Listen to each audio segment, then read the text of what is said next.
Cave Live, where we may have lost our minds, but we haven't lost our senses of humor. I'm Jen, and our guest tonight is one that is near and dear to something we all need help with. We've got Dr. Dravon James. Hi, how are you? I am so good and so excited to be here with you and your audience today. We are excited to learn from you and your wisdom. So, you guys, if you don't know Dr. Dravon, she is, I would say, almost a jack of all trades in a way. I mean, a doctor who also is a radio host, a coach, life coach. You founded the Next Step Leadership Academy, and she was even an actress. So this woman is well rounded, has done a lot, and um, I was told that you are an expert on stress. You know what? If experiencing a lot of it makes you an expert, yes, I Yes, am yes. an expert. I think what I am an expert on really is how to use stress. I've had so much of it, and I think we try everything, right? We try to avoid it, never Mhm, works, right? And so I just really realized to embrace it. It was going to be part of my journey. And we were talking before the show that I have a 23-year-old and a 20-year-old. So mhm. in the midst of everything else I was doing professionally, and it just has been a stressful journey, and I just learned how to embrace stress, make it my friend and not my enemy. Wow. Okay. So I definitely want to get into that. So, everyone here, the mom cavers, as we call them, we've got moms of all different ages. So we have brand new moms who are experiencing that stress that we know so well, and then we've got moms of teens and tweens and experiencing that. In fact, every stage of motherhood, everyone is like, oh, wait till they get to that stage. So encouraging. We're so encouraging. we no nobody would ever have children if we listened to our friends because everybody has something to say. But stress, I think, is a huge part of it, just because you've got so much more going on, right? Yeah. And so many more things to be responsible for. What do you think about parenthood that makes it uniquely stressful?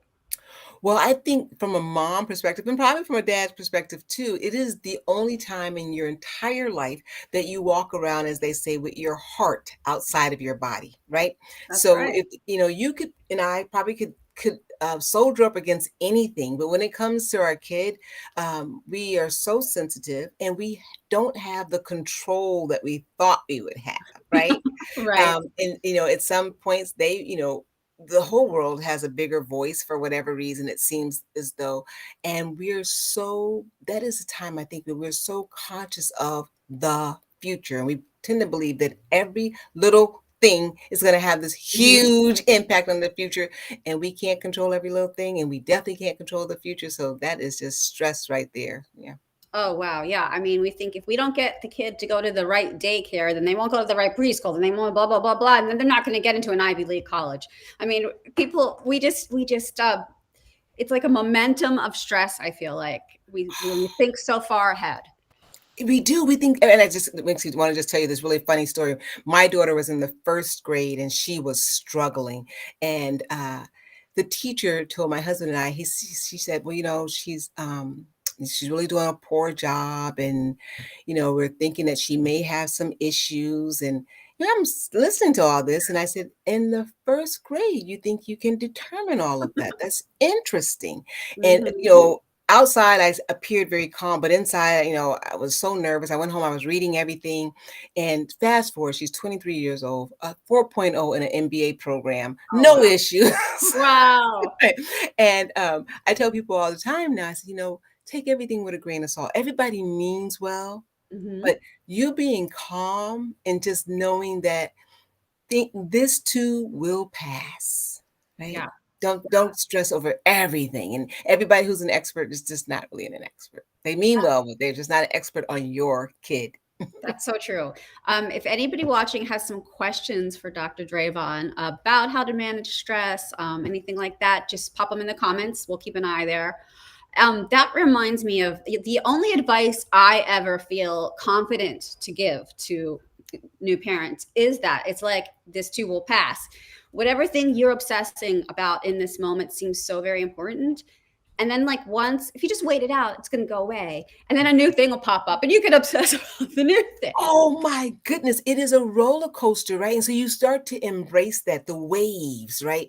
The highs, the lows, the anxiety, and you start to realize that through all of this, and I had a lot of it. I was high risk pregnancy, so it started there Mm, with both children, and just everything, one thing after another. And what I would always come back to, and I life coach this too, is I would always come back to what am I grateful for in this experience? And I would look at those little mm. faces and I'd be in awe of the fact that, my goodness, you got here. You I got got here. I'm here. It's so true, and I always felt like it made it the stress of new motherhood was easier for me. I think because I waited longer to have kids in life, and then when I was ready, it took a while, and there were some losses and things along the way. So that when I was feeling that, like, oh my God, what's going on? If I could just step back and be like, if I could go to my past self and say, you have this healthy, wonderful little thing right here. The thing might be screaming and tantruming and driving you crazy at the moment, but like the miracle that you have this child. Yeah, we share that journey. I was later in life and had a lot of losses. And so I would always come back to that point that, this was something that many doctors told me would never happen. And it happened Mhm. twice. So how amazing is that? Yeah. And so that would calm me down. And there was, oh my gosh, I think, I often say, well, if I had done it younger, I wouldn't have had all these risks, but I did do it later. And I did have all that appreciation. Even now, I look and think to myself, wow, you know? Well, it sounds like they turned out pretty good so far. So Yeah, yeah. that's good news. You were telling me before we went live about I wrote down the name of the leaders in high heels, Mhm. which tell everybody what that is. Yeah, so in my life coaching journey, and I coach both men and women, but what I noticed a lot about my women clients over the years is this sort of not good enough syndrome, right? And this with everything, we talk about parenting, we talk about taking care of their aging parents, or just caring for themselves, or getting to the next level in their career or business. And it was always this underlying not good enough, or when this happens. And so it inspired me to dig deep and start doing a lot of research on just how we are wired as women, and how I could be of use as a life coach. And that's what led me to go leaders in high heels, which means that you could be trying to lead yourself, your family, your community, your career, just moving to that point where you see yourself and value yourself as a leader, and understand the skill sets that leaders have that make them run multi-million-dollar companies, make them start, not non-credit, and I can't think of the Nonprofit. word, but Nonprofit. Yeah. nonprofit Like, organizations. Just and realize that you have that in you, and you don't really need to change a whole bunch to tap into that and do what you really want to do in your passion. it's great. You guys watching, if there is something that you dream about doing, but you're afraid or you have that not good enough syndrome, share it with us. We would like to Yeah. know. Talk about it. I mean, we all have those things. What are some kind of like day-to-day things that you do to manage stress? Oh, I love talking about this. First thing I want to tell you is that stress is sneaky. I tell people it's like a computer virus, right? Mm, Things are happening in the background, and if you let it go unchecked, it will take over your system, right? So one of mhm. the first things I do is I do body scans all day long. I check in with myself and ask myself, how are you feeling? And I wait. I wait and I just start paying attention from the soles of my feet to the crown of my head. Start paying attention. Is there any tension there? Usually for me, it's in my belly area, my gut. No surprise there for a lot of women. And I just stop and ask, what is that? What are Hmm. you feeling there? And I wait for an answer. Sometimes it's a small whisper. I'm scared about this. I'm scared about that. And you would be amazed at how quickly we start to internalize and chastise ourselves for being afraid. And I Mhm. don't do that. I give myself permission to feel all of that. And then we're all moms, so we'll get this part. I start to mother myself. Oh, Okay? interesting. I start to tell, you're okay. This will pass. I understand how you could feel that way. And I just watch the stress, just like I would do with my kids. I tell you, middle school was those years for me. And, Mhm.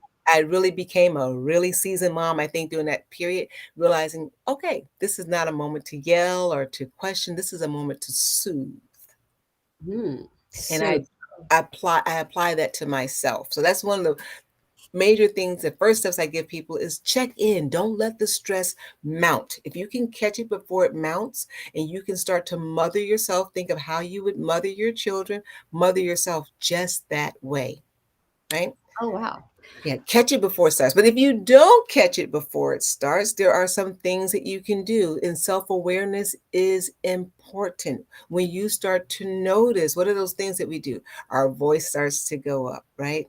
We Mm-hmm. start to feel, I'll give you, we start to feel hot and warm and impatient, right? Mm-hmm. Start to Mm-hmm. talk to those symptoms. Ask yourself, okay, why am I yelling? Right? Okay. And you'll yell right back, because, right? Listen to that, and speak to that. Mother that instinct says, okay, I understand how you could feel that way. I Mm-hmm.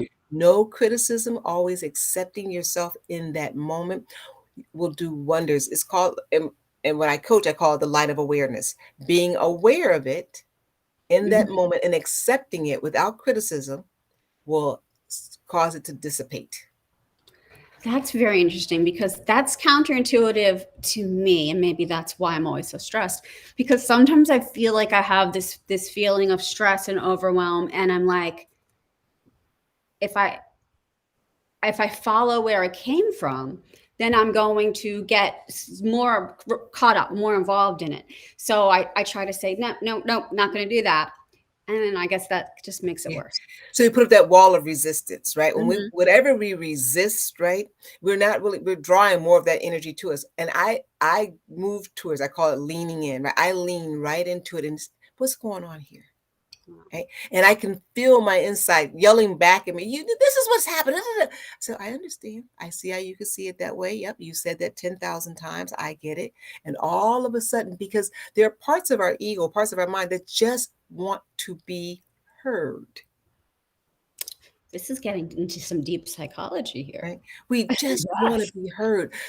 No one's listening, right? Mm-hmm. Including ourselves, because we're telling ourselves, power through, power Yeah. through. I'm telling myself, I don't have No, time to think about that. right. Yeah. Giving ourselves, and this doesn't take long. Once you stop and say, hey, what's going on? And the more often that you do it, the answers come quicker. You start to settle down, say, okay, all right, yeah, Yeah. I got this. Okay. I'm going to give it a try. And I hope everybody else will too.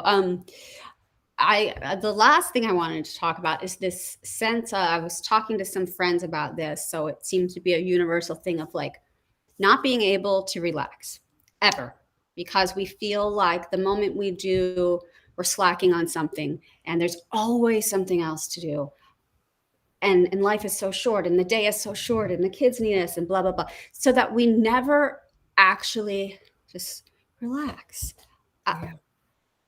So what, no, what's a yeah. good way to relax? And I think we all go through that as moms, right? And as women in general, right? But understanding your priority, like having your mission statement for you, right? A mission statement, and asking yourself, how important is it in my mission that the dishes be done? Mm, right. Right? What is that? A clean house, we all love it, but is it more important than family time? Right? Is it more important than self-care? The best thing you can do for your children and your spouse is take care of yourself, because you're more patient. You show up like you Hmm. want to show up, You right? want to be So, there. right. So asking, and it's different for all of us. I mean, for some women, they would say, I can't function without a clean house. Okay, great. So that becomes part of your mission, whatever that is, right? But then realize that everything can't make the top five. Oof, I Right. know. And that's being an executive over your life. You are the CEO of your life, the CFO of your life. You are the chief, everything in your life. So that means that you have to understand that I got a top five. Hmm. At top five, not for the day, for this hour. I'm not going to be able to get all that done. And Right. in that top five, you have to have some me time so that you can stay top notch for those who are depending on you. It's so true. It's so Yeah. true. I know. It feels like a cliche sometimes to say it, but if mom's not feeling good, the house isn't going to go good. The family's not going to go good. Nothing's going to run well with a mom who's losing her crap. Absolutely. And it's even if we're quiet, it's in our emotions, it's in our face. You know, Maya Angelou said that if you pay attention to children when they come in, the first thing they do when they come in a house is their mom is there. They want to look at their mom's face and they react to that. Hmm. They That's feel it. important. That is so important. And while we're not Stepford women, we're not always going to be in a great mood, but we want to be given the best of ourselves, whatever that is. Some days a 10 is the best we, and some days a 2 is the best we Yep. can do. But Yeah, whatever it is, we want to be given the best that we can in that moment. that's so true. Thank you so much for exploring all of this with me. You guys, you have got to go check out drdravonjames.com.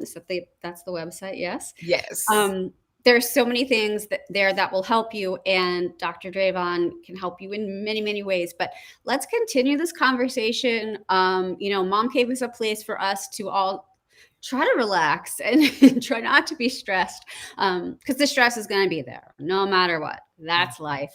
But we're going to just keep doing our best to lean into it. So thank you so much, and You're so here's to welcome. a stress-free evening for everybody. Yes. Yay! Embrace that. A stress-free evening for all of us. That's right. I'm going to leave this laundry right here, and I'm going to go upstairs where it's even more of a mess, and I'm going to have dinner with my family now. So you've given me permission. Thank you guys. Yes. Thanks for watching.